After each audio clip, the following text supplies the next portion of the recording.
सियासत अगर मसला है तो डेमोक्रेसी सिर्फ एक ऑप्शन है या किसी और ऑप्शन की तरफ भी जाया जा सकता है सर? पाकिस्तान के पर्सपेक्टिव को देखते हुए democracy is the only option. Democracy is not a precondition to economic development. क्या पाकिस्तान के तनज़्ज़ुली का मेजर रीज़न सियासी अदम इस्तेहकाम है या मुआशी बहरान है? एक जंग के अंदर मुल्क चल सकता है बट अनसर्टेनिटी में नहीं चल सकता। रियासत पाकिस्तान को डे वन से अपने पाँव पर खड़ा होने का मौका नहीं मिला। And I am talking about the political foundation. Pakistan एक रेंट सीकिंग मैकेनिज्म वाला कंट्री बन चुका है। क्या सियासत और मईशत एक दूसरे से इंटरमिंगल्ड है या सियासत की वजह से इकोनॉमी पे मसला आ रहा है या मईशत की वजह से इकोनॉमिक जो हमारे हालात हैं वो ख़राब हो रहे हैं? पॉलिटिक्स और इकोनॉमिक्स एक इंटरमिंगल्ड इट्स अ हेलिक्स। ये मिल के चल रहे होते हैं, आप इनको सेपरेट नहीं कर सकते। पाकिस्तान के करंटली एम्बिट में समझता हूँ कि काम दोनों पे होना चाहिए, लेकिन पहले अगर काम करेंगे तो हम पॉलिटिक्स पे करेंगे, but you can not separate. You point fingers, इसने केस इन द एंड किसी को पता नहीं लगता कौन रिस्पॉन्सिबल है। Then the people, the common man still suffers. कि सिर्फ हमारे पास क्या कैपिटलिज्म या कंट्रोल कैपिटलिज्म यही फ्रेमवर्क्स यूज़ हो सकते हैं हमारी मईशत को बेहतर करने के लिए, या कोई और चीज़ भी इस्तेमाल हो सकती है सर? I think पाकिस्तान के अंदर हमें लेना चाहिए जो you take a leaf from the book of East Asia. Pakistan, we do not have the leisure of time to experiment more things. जो काम कर रहे हैं उसको करें, इकोनॉमिक लीकेजेस को बंद करें।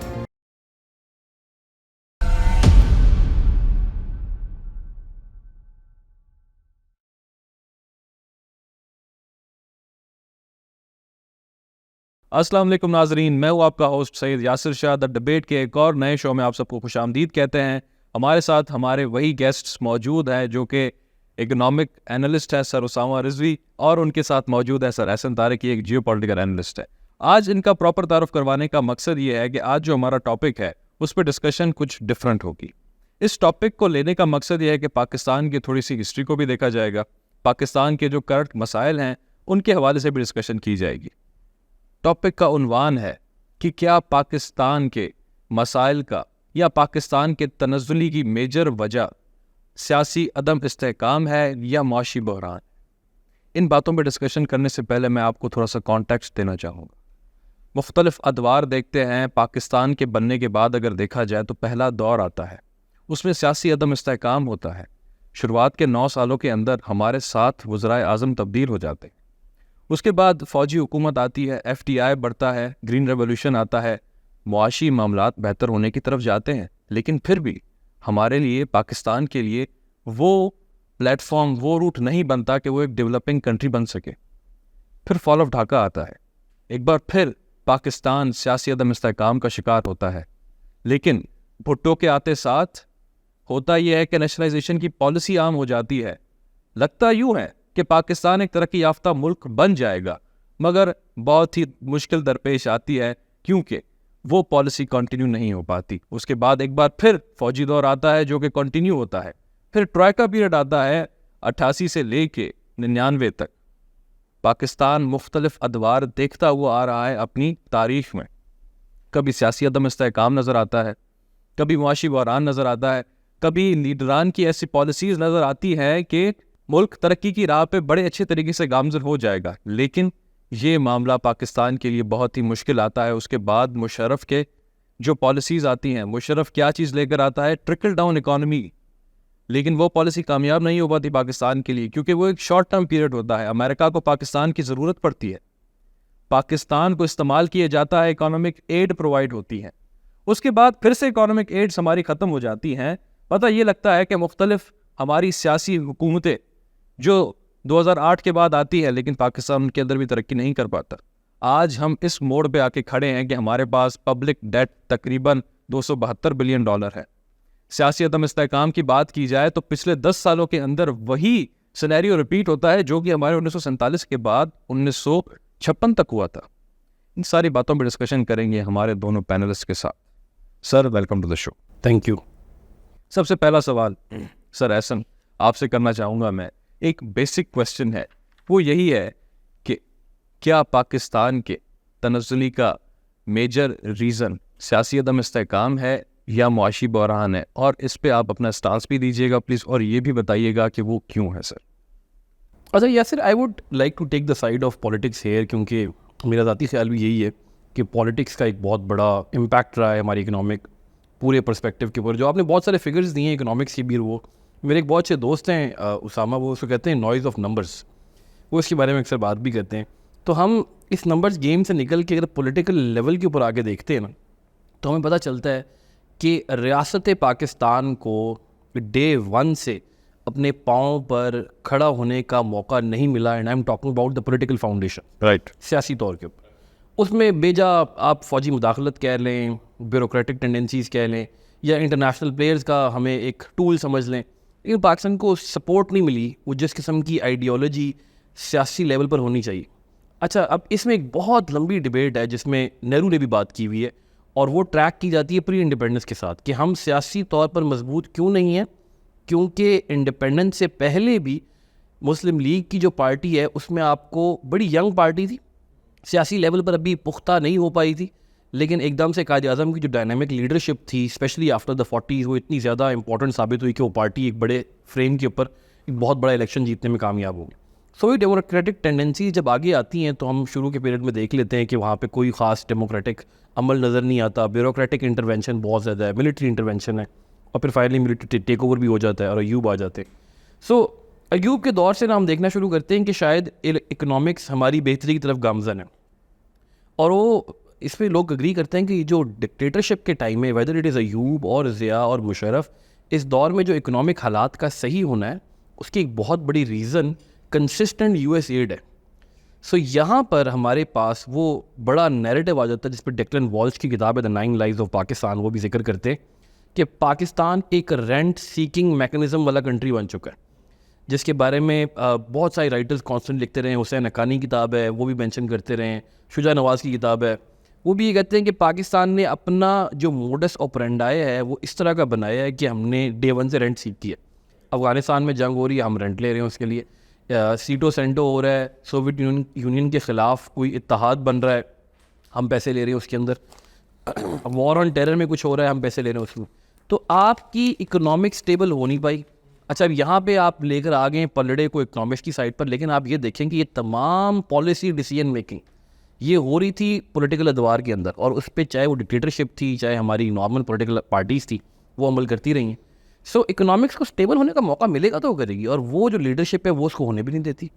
सो जो रेंट सीकिंग मैकेनिज्म है वो आज भी चल रहा है, और अभी भी हम एक्चुअली, अगर आपको लग रहा है कि पाकिस्तान इस टाइम पर कोई स्टेबल स्ट्रक्चरल किस्म के रिफॉर्म्स ढूंढ रहा है, जिसके बारे में आतिफ मियाँ बात करते हैं कि वो नर्वस सिस्टम को रिफॉर्म करना, हम ऐसा कुछ भी नहीं कर रहे। हम ढूंढ रहे हैं कोई नया रेंट मिल जाए। अभी अफगानिस्तान के हालात थोड़े से दोबारा से डाउन होने लगे हैं, यूएसए को ज़रूरत पड़ रही है, तो अल्लाह करेगा जी इंशाल्लाह बेहतरी हो जाएगी इस सिलसिले में भी।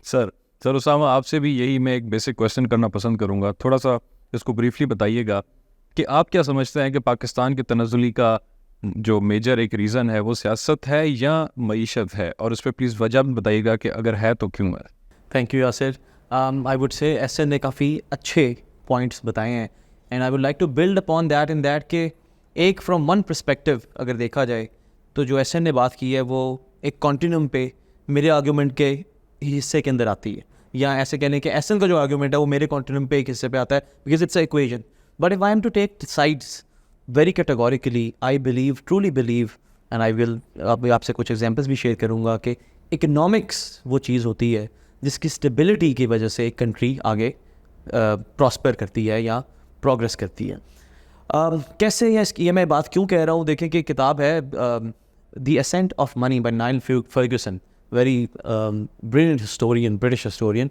उसने अपनी किताब में, इस किताब में दुनिया की मार्केट्स की हिस्ट्री बताई है, और उसने ये बताया है कि इंसान ने जब सबसे पहले कलम उठाया था, राइट, या प्रॉपर राइटिंग शुरू हुई या रिकॉर्ड कीपिंग शुरू हुई, that was not for a piece of poem, कोई पोएम नहीं लिखी थी, कोई पॉलिटिकल डिक्री नहीं लिखी थी, कोई और चीज़ नहीं की थी, that was for a business transaction, right, ठीक है, सुमेरियन टैबलेट्स। तो जो बिजनेस करने की या इकोनॉमिक्स की इंस्टिंक्ट है, although it is a recently founded discipline, 200-300 साल हुए हैं, but that is innate in the human being, right, it is innate, this comes from the very DNA that we possess. पहली चीज़ ये। दूसरी चीज़ ये, अगर आप you look around the world, और हम इसको आगे डिबेट का हिस्सा भी बनाते हैं, अभी एसन ने एक वर्ड यूज़ किया डेमोक्रेसी है, democratic tendencies, and then he said कि जो हमारी अगर तरक्की हुई है मिलिट्री के दौर में, that was because of the US aid. Okay, I agree उसकी वजह हुई. Then let's fly out from Pakistan and let's go to China, or let's go to Malaysia, let's go to Singapore, let's go to other countries, South Korea, जिसे Robert कैपलन ने, जो कि बहुत मशहूर geopolitical author है, उसने अपनी किताब में लिखा कि इन्हें बोलते हैं गुड ऑटोक्रेट्स. उधर तो US एड नहीं थी, उधर तो एक ऑटोक्रेटिक / डेमोक्रेटिक अथॉरिटेरियन रूल के अंदर इन ममालिक ने तरक्की की है. And the facts, there are facts and figures regarding that. हम में से कोई भी इस चीज़ को डिसएग्री नहीं करेगा कि China has lifted 800 million people out of poverty, and that has not been done under a democratic rule. One thing. दूसरा पॉइंट ये, अगर आप इस बात को फिर करें कि यहाँ इकोनॉमिक्स है या पॉलिटिक्स है, एक सिक्लिकल आर्ग्यूमेंट है. आगे बात अपनी जो मैं बिल्ड करने के लिए मैं एक अपना लास्ट बताता हूँ जो आर्ग्यूमेंट है, वो ये है कि किताब है रिसेंटली अभी पढ़ी है मैंने, how China escape the poverty trap. अब ऐसा अंदर सोच रहा है कि मैं चाइना की एग्जांपल्स क्यों दे रहा हूँ बार बार. Naturally I have a intellectual bent towards that country. Secondly, it has proven to be an economic model for the whole world. No one can deny that. The export figures and other things prove that. उस किताब में उन्होंने एक बहुत important बात बताई है, और ये CSS के स्टूडेंट्स के लिए एक्चुअली बड़ी इंपॉर्टेंट है, विच के they can actually use in the paper as well. उसने बताया है कि ये जो क्वेश्चन है ये काफ़ी सदियों से चल रहा है. ठीक है, एग एंड चिकन, राइट, क्या पहले आया था.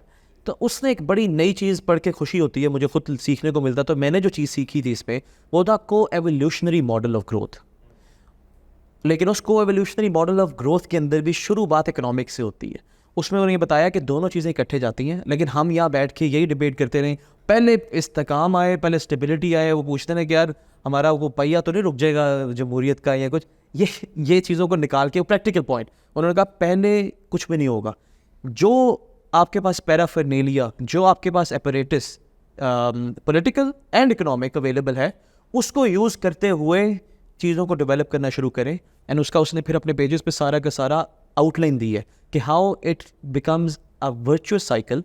एंड आहिस्ता आहिस्ता जो स्टेक होल्डर्स होते हैं, जो कि पॉलिटिकल लीडर्स होते हैं, वो भी मजबूरन, क्योंकि इकोनॉमी अच्छी हो जाती है, उस अच्छी इकोनॉमी में उनका स्टेक भी होता है, तो वो अपने जो तौर तरीके हैं थोड़े से चेंज कर लेते हैं. सर, तो मुख्तसरन आप ये बेसिकली कहना चाह रहे हैं कि इकोनॉमी यानी कि मईशत ही असल बिगाड़ की If you वजह want है. to start from somewhere, that would be economics. अच्छा, एक minute, I would take some time from यहाँ पर, क्योंकि उसामा ने डायरेक्टली बात की है इस बारे में. तो असल में ये ना बड़ा ही, आई थिंक ये argument, and I really respect my friend here, उनका आर्ग्यूमेंट जो वो है कि वो एक सिक्लिकल है, कनेक्टेड है, I agree with that. But वो जो एग एंड चिकन डिबेट है ना, तो उसमें उन्होंने थोड़ा सा साइड ले लिया इकोनॉमी की, which is nice of king कि आप इकोनॉमिस्ट हैं. बट इस एग एंड चिकन डिबेट में I think it's politics.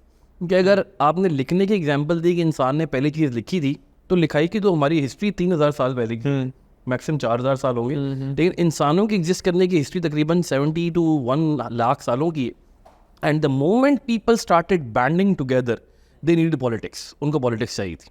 Social context theorist भी सर जो एग्जैक्टली लेकिन इसके साथ ही एक सेकंड, सॉरी तो इसमें हम देख सकते हैं कि आपने अगर जहाँ पे 10 बंदों को इकट्ठे रखना है, आपको उसके लिए पॉलिटिक्स चाहिए. So even before that time, और यू ऑल नो, हरारी ने भी ये बात की अपनी किताब के अंदर सेपियंस में, कि आपको एक पॉलिटिकल स्ट्रक्चर चाहिए था, एक पॉलिटिकल बिल्कुल चाहिए था. बिल्कुल. और वो इकोनॉमिक्स से पहले था, प्रिसीड करता था. एंड इकोनॉमिक्स की खास जरूरत भी नहीं थी उस टाइम, तो बार्टर सिस्टम चलता था. अच्छा, सेकेंडली इस्लामिक आइडिया को भी अगर हम देखें, इस्लामिक आइडिया भी आप देखेंगे, प्रॉफिट मोहम्मद पीस भी अपॉन हिम ने पहले एक पॉलिटिकल पीस इस्टेब्लिश करने की कोशिश की, मदीना के अंदर आकर रियासत मदीना बनाई, और उसके बाद उन्होंने इकोनॉमिक लेवल की, एक इकोनॉमिक पूरा सिस्टम बना था हमारा, और उसकी एवोल्यूशन नहीं हुई थी, हज़रत उमर हज़रत उस्मान के दौर तक चली. लेकिन मैं हम रिलीजियस और social historical point of view से I don't think we can take the side of economy. Okay, मतलब जो मैंने एग्जांपल दी थी ना, इनेट ह्यूमन बीइंग, वो सिर्फ मैंने इकोनॉमिक्स की इंपॉर्टेंस को बताने के लिए दी थी. आई एग्री, अभी तो 3-4 हज़ार साल हुए हैं जब ये ट्रेड का प्रॉपर शुरू हुआ, पर उससे पहले से लोग हैं. लेकिन ये योवल जो हरीरी है, मैंने इसकी बुक्स एज सच इतनी डिटेल में नहीं पढ़ी, तो आई वुडंट कमेंट इट. आपने पढ़ी हैं, लेकिन और काफ़ी ऑथर्स हैं. पावर एंड प्लेंटी एक बुक है शिकागो यूनिवर्सिटी के ऑथर्स की, इसी तरह the silk roads, Peter Frankopan and lots of other books. उन्होंने ये भी बताया ऐसा कि जब ये अभी हम सेटलर्स कम्युनिटी बनी थी, ट्रिग्रस एंड यूफ्रेट्स और ये फर्टाइल क्रेसेंट जिसे बोलते हैं, सिविलाइजेशंस बनी थी. Sumeria probably if I'm not mistaken was the first proper civilization. ऐसे ही एग्जैक्टली. तो अब फिर वो आर्ग्यूमेंट आता है कि अब आप कह रहे हैं बाद में हुआ सब कुछ. मैं अगर उनको पढ़ता हूँ तो लगता है इकोनॉमिक्स पहले शुरू हो गई थी, क्योंकि इंसान जब रहना शुरू हुए उन्होंने क्रॉप्स को एक्सचेंज करना शुरू कर दिया. उन्होंने ऐसे टूल्स, कुछ टूल्स एक जगह अवेलेबल होते थे बिकॉज ऑफ जो कि आपके मिनरल्स वगैरह निकलते थे, मेटल्स निकलते थे एक जगह से दूसरी जगह से, ऑफ कोर्स वो नहीं निकलते थे। तो उस डिफरेंस की वजह से जो ट्रेड था अनइंटेंशनली, जैसे वो कहते हैं ना ग्लोबलाइजेशन की foundation it's has always been in process जब इंसान सेटलिंग कम्युनिटी में आगे थे। You are being very myopic कि आप इंसान की हिस्ट्री को नहीं, आप भी तो मायोपिक कर रहे हो ना। आप या तो आप मुझे कहो कि पॉलिटिक्स नहीं है। मैंने एग्रीकल्चर से देखो मैंने तो आपको बताया ये नहीं, उससे पहले की बात, मैं उससे पहले की हंटर गैदरर्स के अंदर भी बात कर रहा हूँ। नहीं, मैं हंटर गैदरर्स की भी बात कर रहा हूँ। मैं ही कह रहा हूँ कि अगर एसन कह रहा है कि नहीं पॉलिटिक्स है, तो मैं उसके अगेंस्ट फिर कह रहा हूँ इकोनॉमिक्स है। इसी के साथ मैंने एक ये आर्गूमेंट भी दिया है, लफ्ज बोला है को एवोल्यूशनरी मॉडल ऑफ ग्रोथ, कि जो प्रैक्टिकली देखा गया है एक कंट्री की केस स्टडी से। आप मुझे कोई केस स्टडी और भी बता दें, मतलब I will also would want to learn about it, but जो भी देखा गया वो दैट हैज़ बीन अ को एवोल्यूशनरी मॉडल। बट मसला ये है ना कि आप अपने घर से शुरू हो, आप अपने इलाके पे जाएं, गाँव के अंदर, शहर के अंदर, मुल्क, देन कंट्रीज। पैसा एक या economics is such a reality जो आप इग्नोर नहीं कर सकते। मुल्क की, दुनिया की डिप्लोमेसी भी यूएस किससे क्यों चलती है? उसके वेपन्स वगैरह से ज़्यादा और जो डॉलर है। आप एसएनबी आई थिंक इससे एग्री करेंगे। सर मुझे इसी पे एक सवाल आ रहा है, एक अब्रप्टली पूछना तो कुछ और था, लेकिन आपकी डिस्कशन से अखज़ करते हुए ये बात मैं यहाँ पूछना बिल्कुल ज़रूरी समझता हूँ कि आप सियासी अदम इस्तेहकाम की बात कर रहे हैं या आप माशी बहरान की बात कर रहे हैं। सर पहले आपसे ये पूछना चाहूँगा कि बरतानिया की मिसाल ले लें। बीच में एक दौर आया था जिसमें आपके 3-4 वज़ीर-ए-आज़म डेविड कैमरॉन, थेरेसा में तब्दील होते गए, लेकिन आज भी बरतानिया देखिए अपनी लेवल कायम किए हुए। हमारे यहाँ ये मामला क्यों है कि बस वज़ीर-ए-आज़म तब्दील होते जाते हैं, तरक्की याफ्ता मुल्क में हम शुमार नहीं हो रहे, हर दफ़ा कोई नहीं हो पा रही है। ये मामलात हमारे कहाँ चलेंगे, कैसे जाएंगे? अगर सियासत ही वाकई ये चीज़ है तो उस पर ज़रा कमेंट कीजिए कि क्यों इस तरह क्यों है। फिर तो वो सही बात कह रहे हैं कि मईशत जो है वो हमारा असल मसला है। सो द आर्ग्यूमेंट इज़ के, और पर्टिकुलरली आप एक टाइम फ्रेम का जिक्र करें, 2014 से 20 के दरमियान था जब यूके के प्राइम मिनिस्टर डेविड कैमरॉन थे, फिर थेरेसा मे आई, फिर बोरिस जॉनसन आना शुरू हो गया और अब फिर चेंज हो गया। तो इस टाइम पीरियड के अंदर जब पॉलिटिकल इंस्टेबिलिटी थी यूके के अंदर, तो वो कैसे इकोनॉमिक्स मेंटेन कर पा रहा था? और इस टाइम पे I think you were there in UK इस टाइम पे। Not exactly then, just a little bit after. तो इस टाइम पीरियड के अंदर हम ये देख सकते हैं एक्चुअली इकोनॉमिक्स नहीं थी, बहुत ज़्यादा वेल हैंडल नहीं थी, बड़े इसमें और अभी भी वेल हैंडल नहीं actually. I would agree with that. अभी भी वेल हैंडल नहीं है यूके के अंदर। एनएचएस का निज़ाम बड़ा तबाह हुआ है, लेफ्ट ने बहुत ज़्यादा की, टोरीज लूज़ कर गए। सो इकोनॉमिक्स आपकी पॉलिटिक्स से ड्राइव करती है इसका, क्योंकि बिकॉज मैं यहाँ पे यही बात कर रहा हूँ कि पॉलिटिक्स इज़ फेवरेबल, वो पहले मेरे लिए ज़रूरी है। पॉलिटिकल निज़ाम यूके का भी ख़राब हुआ था, प्रॉब्लम आ गई थी। अच्छा let's go to America. America के अंदर भी हम देखते हैं जब हमारे पास वीक प्रेसिडेंट आता है और पॉलिसी उसकी ठीक नहीं होती, अमेरिकन प्रॉब्लम शुरू हो जाती हैं। जिमी कार्टर थे अर्ली 80s में और लेट 70s के अंदर आते हैं, बहुत ही हाईली ऑर्थोडॉक्स कैथोलिक किस्म के थे पॉलिटिकल लेवल पे। उसकी वजह से इकोनॉमिक उनका प्रॉब्लम स्टार्ट हो गया था, बड़ा मशहूर वो आया था प्रॉब्लम आया था। बुश की जो लास्ट ईयर थे, फाइनल ईयर, मैं बुश जूनियर की बात करूँ 2008 तक के, उसमें वॉर और टेरर और उसमें सारी एक्सपेंडिचर की वजह से लोकल इकोनॉमिक्स ख़राब हुई थी आपकी, and that too led to a lot of problem. और हमें पता है वो रिसेशन भी आ गया और पूरा मॉर्टगेज क्राइसिस हो गया था। सो एक आप पॉलिटिकल, अब ये जो आर्ग्यूमेंट है ना कि क्यों होता है, उस आर्ग्यूमेंट को फिर आप इंटेलेक्चुअली एनालाइज करना शुरू करते हैं। आपकी इकोनॉमिक डिसीजन मेकिंग होती है पावर सर्कल की तरफ से, it's not the other way round, ठीक है? It's not the other way round. आपकी जो पावर सर्कल है वो डिसीजन लेगा कि इकोनॉमिक्स कैसी होनी चाहिए, ट्रिकल डाउन हो, कैपिटलिज्म हो, कम्युनिज्म हो, वो उसको लेके चलते हैं। सो अगर आपकी जो फर्स्ट स्टेप पे जिसने डिसीजन लेना है वो ही स्टेबल नहीं है, जो कि पाकिस्तान में स्टेबल नहीं है, तो बुरे हालात हो जाते। हमसे बेहतर इसको कौन जान सकता है? जो 90s का ट्रॉयका के पीरियड का आपने जिक्र किया, उस टाइम पर हमारी पॉलिटिक्स स्टेबल नहीं थी, एक पार्टी आ रही जा रही है, and now we try to see it from the other way around कि चूंकि इकोनॉमिक स्टेबल नहीं थी, करप्शन थी, तो वो पार्टीज आ रही थी। उसका एक ओवरलैपिंग इम्पैक्ट तो होता है, I agree with that. As an analyst you have to observe the both factors, लेकिन प्राइमरली जब आपकी पॉलिटिक्स हैंडल नहीं होती तो मसला आना शुरू होता है। अच्छा, ड्यूरिंग डिक्टेटरशिप टाइम हमने ये तो कह दिया कि यूएस एड आती थी तो जीडीपी और इकॉनमी बूम करना शुरू हो जाती थी, लेकिन उसका एक ये फैक्टर भी देखें कि ड्यूरिंग डिक्टेटर्स आपकी पॉलिटिकल स्टेबिलिटी होती है, एक पावर है, अगेन वो डेमोक्रेसी नहीं भी होती तो फाइन, लेकिन डिक्टेटरशिप तो है ना, अथॉरिटेरियन रिजीम है। सो पावर जैसे ही पॉलिटिकल लेवल पर स्टेबल होना शुरू होती है, आपके उसके कॉर्पोरेटिव इम्पैक्ट्स इकोनॉमिक्स पे आना शुरू। ये बड़ा इंपॉर्टेंट पॉइंट है। आई वुड लाइक, अब ऐसा चलें ये तो माने हैं कि democracy is not a precondition to economic development, ठीक है? You agree with that, right? Yes. Certainty is, yes, predictability is. एक मुल्क बार बार I don't know how many times I've repeated this thing कि एक मुल्क जंग के अंदर we have examples of that, Russia, Ukraine and other countries, एक जंग के अंदर मुल्क चल सकता है but uncertainty में नहीं चल सकता. True. Right? तो एक तो ये हमें एक insight अगर मिली तो ये है कि we need stability. अब वो किस तरह आएगी that's another debate. दूसरा पॉइंट ऐसा एक बड़ा इंपॉर्टेंट किया डिसीजन मेकिंग का. रिसेंटली अभी तो इस मंथ ही जो बुक मैंने शुरू की है that's about the politics of money. और उसमें पॉलिटिकल थ्योरिस्ट हैं वो, बल्कि आप मेरे से ज़्यादा अच्छी समझ सकते हैं किताब. मैं आपको कहूँगा आप मुझे बल्कि उसमें हेल्प भी करें. ठीक है, सही समझ सकते हैं. नहीं मैं आपको मतलब जहाँ credit should be given where it is due. तो द पॉइंट इज उसमें इसने बड़ी अच्छी ऐसे बात की है कि आपके वाला पॉइंट आ गया डिसीजन मेकिंग का. बट देन वो डिसीजन मेकिंग पावर भी वो एरिस्टोटल से शुरू हुआ है. ठीक है, एरिस्टोटल, मार्क्स, ग्रामशी, सारे उसने लॉक और वो सबको उनके तो एरिस्टोटल ने बताया जो पावर भी मिल रही है उन डिसीजन मेकर्स को that is also through the advent of money itself. So उन्होंने कहा जो पैसा है, मनी है, वो that can not be depoliticised. लेकिन उसके अंदर मेन टूल आप फिर देखें कौन सा है, इकोनॉमिक्स का. मैं वैसे एक पर्सपेक्टिव के लिए एक और बात बता रहा हूँ. It lends the power to the people के यार टैक्स देना अपने इस करेंसी के अंदर. Hence you have to work, you pay government the tax, we will accept the tax in this thing. आज वो कहें हम मग्स के अंदर टैक्स एक्सेप्ट करने लग जाएंगे, you will start earning these mugs. तो that is giving them legitimacy, that is giving them the power. International front के ऊपर भी अगर आप देखें यूएस की हिस्ट्री देखें. अभी आपने बड़ी मुझे आई लाइक योर क्वेश्चन जो आपने एसन से पूछा था. यूएस की हिस्ट्री देखें आप, सारे लोग आए गए, ups and downs, but from the past 180 years, please correct me if I am wrong, क्योंकि यूएस आपकी फेवरेट कंट्री है तो हाँ जी डेस्टिनेशन भी है. So from the past 180 years यूएस's economy has held the crown of the largest economy of the world. ठीक है, then this gives support to my argument that despite all the upheavals, Capitol Hill पे attack हुआ Trump के दरमियान में, US economy stood there. दूसरी point, you look at the US-China trade war, the two largest economies in the world fighting each other on one front.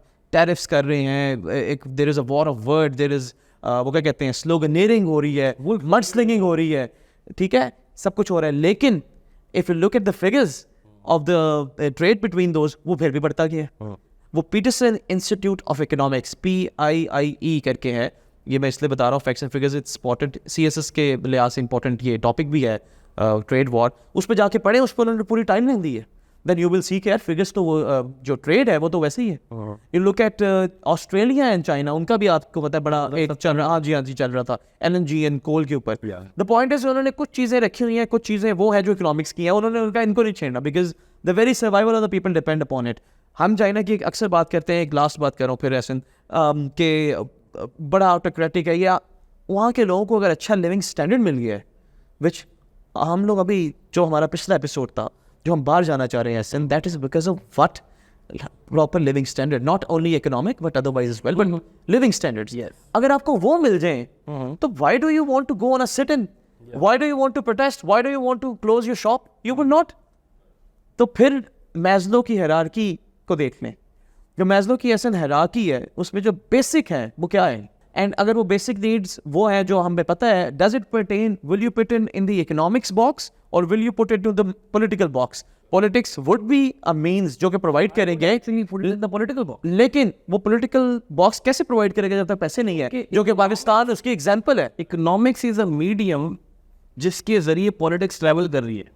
Sir ये सवाल भी ले आप ये फिर सर ये इस पे सवाल भी प्लीज ले लें, इसी पे कमेंट भी करें आप कि क्या सियासत और मईशत एक दूसरे से इंटरमिंगल्ड है, या सियासत की वजह से इकोनॉमी पे मसला आ रहा है, या मईशत की वजह से इकोनॉमिक जो हमारे हालात हैं वो ख़राब हो रहे हैं. इस पे थोड़ा सा कमेंट करें. It's a very difficult question for me. उसकी वजह ये है कि मैं इंटरनेशनल रिलेशन पढ़ाता हूँ और उसमें हमारा एक अलग टॉपिक होता है, उसको कहा जाता है इंटरनेशनल पॉलिटिकल इकोनॉमी. सो पॉलिटिक्स और इकोनॉमिक्स का एक इंटरमिंगल्ड, इट्स अ हेलिक्स, ये मिल के चल रहे होते. आप इनको सेपरेट नहीं कर सकते, ना ही आप सेपरेट एनालाइज कर सकते हैं. ये एक intellectual dishonour, very well said, बिल्कुल ठीक कह रहे हैं कि अगर हम ये कहते हैं सेपरेट कर दें. यस, मैं पाकिस्तान के करंटली एम्बिट में समझता हूँ कि काम दोनों पे होना चाहिए, लेकिन पहले अगर काम करेंगे तो हम पॉलिटिक्स पे करेंगे, but you can not separate. Right. चाहे वो ऑयल की प्राइसेस हो, गल्फ वॉर हो, ऑपरेशन डेजर्ट स्टॉर्म हो, ऑपरेशन एंड्यूरिंग फ्रीडम हो, ऑपरेशन साइक्लोन हो, इन सब के इम्पैक्ट्स कहीं ना कहीं इकोनॉमिक्स में नजर आए. Similarly goes with the Ukraine war, जो यूक्रेन क्राइसिस अभी आजकल चल रहा है, उसके अंदर भी हम देखते हैं जैसे ही हम पॉलिटिकल लेवल पे बात करते हैं आपको साथ इकोनॉमिक्स डिस्कस करनी पड़ती है, because for the survival of the human being you have to take them both in account. That's the thesis of IPE. International political economy, ये मजबूरी है हमारी। बिल्कुल ऐसे। But in the case of Pakistan, why am I favouring that? Obviously हम दोनों का agreement भी इस चीज़ पे है कि इट्स इंटरमिंगल्ड थिंग, लेकिन why am I favouring political is that कि हम इकोनॉमिक्स को एकदम से ठीक नहीं कर पाएंगे, ना ही कर पा रहे हैं, ना पिछले काफ़ी अर्से नज़र आ रहा है हमें, लेकिन हम पॉलिटिकल लेवल की चीज़ों के ऊपर कुछ काम कर सकते हैं। You create the stability on the surface so that नीचे चलने वाली चीज़ें कुछ स्टेबल होना शुरू हो जाती हैं। सो आई बिलीव वेरी स्ट्रांगली कि अगर आप पाकिस्तान के पॉलिटिकल क्लास, पॉलिटिकल अशराफिया वो कुछ बेहतर होना चाहती है तो उनको काम करना पड़ेगा। अच्छा, वर्ल्ड बैंक, IMF, इन सब के जो पुराने हमारे पास लोग हैं वो पाकिस्तान पे कमेंट्री करते हुए एक ही बात करते हुए नज़र आ रहे हैं आपको जी कि क्या होना चाहिए जी, एक चार्टर ऑफ इकॉनमी होना चाहिए। अब चार्टर ऑफ इकॉनमी को देखिए फ़ौरन लोग कहते हैं वो जी इकोनॉमिक लेवल की काम होना चाहिए। Charter of economy is actually political tool, वो एक सियासी टूल है जिसमें सारी पार्टीज़ को मिलकर बैठना पड़ेगा और चंद चीज़ों के ऊपर इत्तफाक करना पड़ेगा कि इन चीज़ों को पोलिटिसाइज़ नहीं करना, हमने बड़े प्रोजेक्ट्स को नहीं करना, सब्सिडीज़ नहीं देनी, ये वाले सारे काम। So the decision is again वो टॉप बॉटम फिलॉसफी आ जाती है, आपको ऊपर से करना पड़ेगा, सही करना पड़ेगा। खान साहब भी जब आए थे हमारे पास, उन्होंने बात की थी कि अगर ऊपर वाले हुक्मरान ठीक हो जाएंगे, जो टॉप लेवल है, जो कि फॉलोअर भी हैं आप तो माशाल्लाह उनके, वो नीचे वाला अमला खुद ब खुद सेट हो जाएगा। मुशर्रफ ने भी आगे यही बात की थी, अगर आप टॉप को सेट कर देंगे, नीचे वाली चीज़ें हो जाएंगी, तो इकोनॉमिक्स कम्स अंडर दैट, फिर ऑटोमेटिकली सही होना शुरू हो जाएगा। मैं पार्शली एसेंस से एग्री करता हूँ, बट जब इन्होंने वो फिर बाइफिकेशन कर दिया ना इकोनॉमिक्स की, एक बड़ा अच्छा आर्टिकल था, if I am not mistaken it was in Al Jazeera, और जब पुतिन ने हमला किया था यूक्रेन पे तब आर्टिकल था।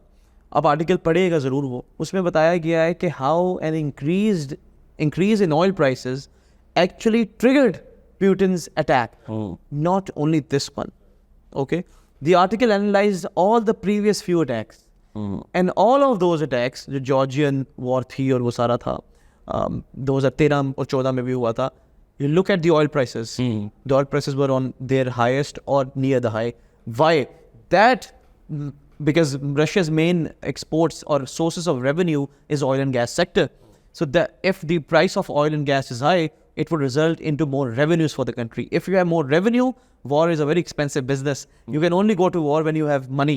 So if you have more revenue, you become more audacious. आप ज़्यादा हो जाते हैं, adventurous हो जाते हैं, reckless हो जाते हैं. Actually, reckless is the right word. ठीक है? तो अब इस केस में क्या चीज़ किसको ड्राइव कर रही है? इस केस में it was the economic prowess, the power of the money, the increased revenues in the form of oil and gas that triggered Putin कि हम इसको करें. There has always been a political narrative मौजूद है। मुझे पूरे करने देना अभी, मैं भी कहने लगा, मैं आपकी बात में बिल्कुल भी नहीं सर बोला। मुख्तसरन थोड़ा सा मुख्तसरन please. There would be another perspective कि शुरू से कितने सालों से इनकी जंग चल रही है, there have been issues over land, but what triggered that very fact? तो मैं जो डिसीजन मेकिंग की बात पे बार बार आ रहा हूँ या मेन फैक्टर पे बात कर रहा हूँ, इस पर इधर भी इकोनॉमी आती है। दूसरा पॉइंट ऐसे ने कहा पाकिस्तान के अंदर, मैं क्यों कहता हूँ ऐसा नहीं, जिसने बताया कि पॉलिटिक्स को कहता हूँ, मैं इकोनॉमिक्स से क्यों कहता हूँ, क्योंकि यार हम देखते हैं हमारी एक इस तरह का डिस्पोजिशन बन गया है, मिजाज बन गया है, वी एंजॉय दिस, पॉपकॉर्न्स लेके बैठ जाते हैं टीवी के सामने, ठीक है, और क्यों बैठते हैं इसका मैं आपको बताता हूँ। आप खाइए यार, उसने ये कर दिया, इस इनफ विद दिस थिंग, आप इसको ख़त्म करें यार, आपने ऐसा बात की है। मैं आपसे इस पर डिसएग्री करता हूँ कि वो पॉलिटिक्स को स्ट्रेटन अप करना आसान है, इकोनॉमिक्स में नहीं, और इंसानों को स्ट्रेट अप करना आसान हो सकता है कभी? देयर आर सो मैनी मतलब turns and क्विप्स and what not. Economics को आप आसान कर सकते हैं, वो भी चार्टर ऑफ इकोनॉमी अगर आप सब एग्री करेंगे उसमें पॉलिटिकल एक्सपर्ट आ जाएगा, बट स्टिल वो मैकेनिज्म बनाना फार मोर ईजियर देन कहें कि यार ये पॉलिटिशियंस ठीक हो जाए या उनका वो पर्सपेक्टिव ठीक हो जाए। तो ये जो मुझे पता क्या लगता है जब हम पॉलिटिक्स के ऊपर रिलाई करते हैं, मैं कहता हूँ ये फिर उस अनचार्टेड टेरिटरी में जाते हैं जिसको नहीं ठीक कर सकते। इसके लिए आइडिया यूज होता है, ये भी फ्रेमवर्क है ऑर्गेनाइज्ड इररिस्पांसिबिलिटी का, ठीक है, इस यूलरिक बेकर के ऊपर मैंने लिखा भी है।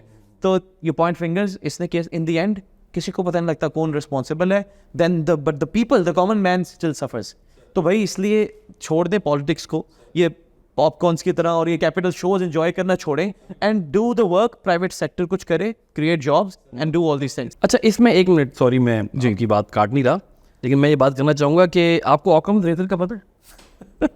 ऐसे मुझे बिलीव में ऑकम्स रेजर का पता है, डेटा साइंस सेंट्रल के अंदर मैंने इसके ऊपर आर्टिकल भी लिखा हुआ है, तो आप प्लीज वो पढ़े भी, आपको पता होगा, शायद आपको नहीं पता जो आप बार बार पूछना चाह रहे हैं सब लोगों से।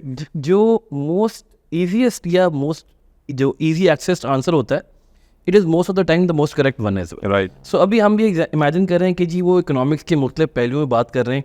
ये दूसरी बात है कि जो मोस्ट ईजीएस्ट आंसर मुझे लगता है वो ये है कि Usama is biased about economy. बस जी को मेरे ख्याल से यही सबसे बेस्ट आंसर भी है। I will say SN is that was a very weak argument actually. Sir SN. अब And you थोड़ा सा cut me off for that. थोड़ा सा अच्छा, वक्त का तकाजे को मद्देनजर रखते हुए आखिरी आपसे वन लाइनर लेना चाहूँगा आप दोनों हजरात से। सर आप पहले बताइएगा कि सियासत अगर मसला है तो डेमोक्रेसी सिर्फ एक ऑप्शन है या किसी और ऑप्शन की तरफ भी जाया जा सकता है? सर आई थिंक पाकिस्तान के पर्सपेक्टिव को देखते हुए democracy is the only option. और उसकी वजह ये है कि हम तो अल्हम्दुलिल्लाह प्रैक्टिस कर चुके हैं ना फिर हर चीज़। डिक्टेटरशिप हमने प्रैक्टिस कर ली है, one man one party rule हमने प्रैक्टिस कर ली है, प्रेसिडेंशियल फॉर्म ऑफ गवर्नमेंट हमने प्रैक्टिस कर ली है, गवर्नर जनरल हमने प्रैक्टिस कर ली है। तो हमारे पास तो मौजूद है, प्रेसिडेंट्स मौजूद हैं जिसमें हम देख सकते हैं कि Y democracy should work for us. अच्छा, मॉडर्नाइजेशन थ्योरी का बड़ा अच्छा एंगल है एक जो डेमोक्रेटिक टेंडेंसीज लेकर आता है, वो ये है कि the improvement in innovation and technology will eventually lead towards democracy. कि जैसे ही टेक्नोलॉजी आपकी बेहतर होगी ये ऑटोमेटिकली आपको बिल्ड करना शुरू कर देगी डेमोक्रेसी की तरफ, क्योंकि वो लोगों के पास टूल्स आ जाएंगे जिन टूल्स को इस्तेमाल कर करके अपनी बात कर सकते हैं। सो 2008-10 से पहले हमारे पास वो टूल्स नहीं थे। एक 3-4 सरकारी रसाले होते थे या मैगज़ीन थे या अखबार थे, ज़्यादा से ज़्यादा गवर्नमेंट बंद कर देती थी। अब ट्विटर सोशल मीडिया आ गया जहाँ पे हम बैठे हुए हम भी कर सकते हैं। इसको भी एक टाइम आएगा बंद करने की कोशिश की जाएगी, जो कि एक्चुअली आजकल हो भी रहा है। तो वो जब बंद हो जाएगा तो technology will bring about something new, कुछ नया लेके आ जाएगी, that will lead to democracy. तो democracy is not the most feasible form of the world, but it is अभी तक की जो हमारी हिस्ट्री है ह्यूमन बींग्स की, अभी तक की जो ह्यूमन बींग्स की हिस्ट्री, उसमें it is the most probable form of government जिस पे काम होना भी चाहिए। और डेमोक्रेसी को आप सही कर लेंगे अपने पॉलिटिकल एंगल को, it will leads toward economic stability और आहिस्ता आहिस्ता इकोनॉमिक लेवल पे काम अच्छे होना शुरू हो जाए। very sir strange and Usama, interesting. Sir Usama आपसे भी यही वन लाइनर लेना चाहूँगा मैं कि सिर्फ हमारे पास क्या कैपिटलिज्म या कंट्रोल कैपिटलिज्म यही फ्रेमवर्क्स यूज़ हो सकते हैं हमारी मईशत को बेहतर करने के लिए, या कोई और चीज़ भी इस्तेमाल हो सकती है? सर एक तो ये लिटिल डिटूर, सब अगला टॉपिक हमें डिसाइड हो गया, हम बात करेंगे आइडिया ऑफ मॉडर्निटी पे कि हर बात क्या डेमोक्रेसी की तरफ ही लेके जाता है। दिस इज अ वेरी उसमें आउटकम से सर का जिक्र नहीं होगा मेरे ख्याल में, आज तो कंफर्म हो गया। ठीक है, to answer your question now, I think Pakistan के अंदर हमें लेना चाहिए जो you take a leaf from the book of East Asia. It is called the East Asian development model. ठीक है, ये एक मॉडल होता है, इसके अंदर आप हर वो काम करते हैं जो प्रैक्टिकली प्रैग्मेटिकली हो सकता है। लंबी बात हो जाएगी, कैपिटल कंट्रोल्स को देख लें, आप अपनी लिबरलाइजेशन ऑफ द इकोनॉमी को देख लें, आप अपने ट्रेड टैरिफ्स को देख लें, आप अपनी जो करेंसी है उसकी वैल्यूएशन किस तरह कंट्रोल करनी है उसको देख लें, आपने अपना बिजनेस कैसे कंडक्ट करना है उसको देख लें, किन किन कंट्री से ज़्यादा इंगेज करना है उसको देख लें, lots of fronts of that. But ये जो सारे मैंने एवेन्यूज बताए हैं and including many others, these have to be driven by only one principle, which is the principle of practicality, pragmatism. Whatever works, let it work. Pakistan, we do not have the leisure of time to experiment more things. जो काम कर रहे हैं उसको करें, economic leakages को बंद करें, राइट? इम्प्रूव करने से पहले अपनी जो डाउन साइड है उसको तो ख़त्म करें, and then go towards improvement. आप दोनों का बहुत शुक्रिया। नाजरीन, ये थे हमारे गेस्ट मुअज़्ज़ज़ मेहमान जिन्होंने अपनी इंसाइट्स प्रोवाइड की सियासी और मुआशी हमारे जो है वो मसाइल के ऊपर, जो कि पाकिस्तान के लिए ज़रूरी है कि कौन सी चीज़ जो है वो पाकिस्तान के मसाइल का एक मेजर रीज़न बनती है। अब आप लोगों से ये सवाल बनता है कि आप कमेंट्स में बताइएगा कि आप लोग क्या समझते हैं कि पाकिस्तान के मसाइल की वजह सियासत है या मईशत है। आज के शो का वक्त ख़त्म होता है। आपका मेज़बान यासिर शाह इजाज़त चाहेगा। अल्लाह।